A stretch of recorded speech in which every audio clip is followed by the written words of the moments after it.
Everyone, I hope आप लोगों का दिन बहुत ही अमेजिंग रहा हो। आज का दिन एकदम कंप्लीट लगा। सुबह पॉजिटिव शुरुआत हुई और रात तक सुकून मिल गया। कल का फनी गैस सिलेंडर इंसिडेंट तो आपको याद ही होगा। दोनों सिलेंडर्स एक साथ ख़त्म हो गए और घर में एकदम गैस बंद। 2 दिन तक ठंडे पानी से शावर लेना पड़ा। मुझे लगा मैं हिमालय में ट्रेनिंग कर रही हूँ। आज राजन ने बारबेक्यू सिलेंडर कनेक्ट किया और गर्म पानी वापस आ गया। बिलीव मी, एक नॉर्मल शावर भी आज स्पा जैसा लग रहा था। छोटी चीज़ें ही असली ब्लेसिंग्स होती हैं। ब्रेकफास्ट भी मस्त था। गोभी पराठा और चाय, हर बाइट में घर वाली फीलिंग। मुझे अपने बचपन की यादें आ गई। मम्मी स्कूल से पहले पराठा बनाती थी। हम जल्दी जल्दी खाते थे और फिर भाग जाते थे। आज भी वो टेस्ट मेमोरी में एकदम फ्रेश है।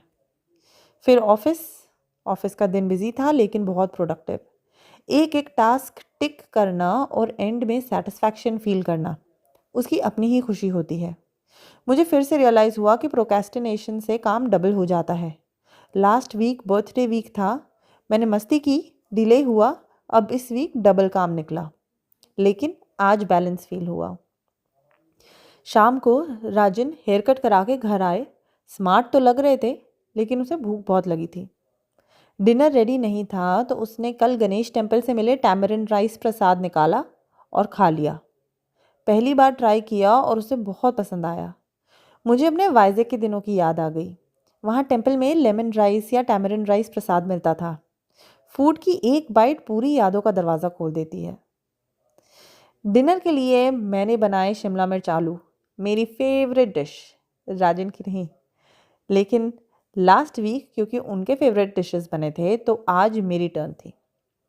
उसने हैप्पीली खाया और कॉम्प्लीमेंट भी दिया।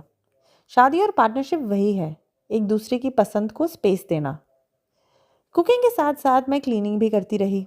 वही मेरी habit of cleaning the kitchen at night, बस वही। और इस वक्त क्लीन करते वक्त मुझे अपनी मम्मी की एक बात याद आई। मम्मी मुझे और मेरे भाई को हमेशा एक बात कहती थी। हमेशा बोलती थी कि सच बोलो। ये सिंपल लगता है लेकिन सबसे टफ काम है। सच ये है कि बहुत लोग झूठ बोलते हैं, कभी अपने आप को बचाने के लिए, कभी मैनिपुलेट करने के लिए, कभी बस छोटी सी बात से बचने के लिए। लेकिन वो नहीं समझते कि झूठ से ज़्यादा नुकसान होता है। सिर्फ दूसरों को नहीं, खुद को भी। क्योंकि एक बार झूठ बोल दिया तो उसको छुपाने के लिए 100 और झूठ बोलने पड़ते हैं। कहावत है ना, एक झूठ को छुपाने के लिए 100 बोलो। और फिर आदमी अपने ही वेब में फंस जाता है। मैंने देखा है कि झूठ रिलेशनशिप्स तोड़ देता है। ट्रस्ट ब्रेक हो जाता है जो सालों में बनता है। और सबसे बुरा ये होता है कि झूठ आज ही नहीं, कल भी हॉन्ट करता है। सच पहले थोड़ा हैवी लगता है लेकिन आपको फ्री भी कर देता है। जब आप अपनी गलती एक्सेप्ट कर लेते हो तो मन हल्का हो जाता है, नींद भी अच्छी आती है और लोग पहले गुस्सा करेंगे लेकिन बाद में आपको रिस्पेक्ट करेंगे। और सबसे इम्पॉर्टेंट है, आप खुद अपनी रिस्पेक्ट करोगे। मुझे लगता है कि गलतियां भी भगवान का प्लान होती हैं। शायद वो चाहते हैं कि हम एक रॉन्ग टर्न लें और कुछ सीखें। लेकिन अगर हम झूठ बोल के बच गए तो वो लेसन्स मिस हो जाते हैं। अगर सच्चाई से एक्सेप्ट किया तो वही गलती एक स्ट्रेंथ बन जाती है। तो आज का लेसन बस सिंपल है। सच्चाई टफ है लेकिन सुकून देती है, और झूठ ईजी लगता है लेकिन बंधन बन जाता है।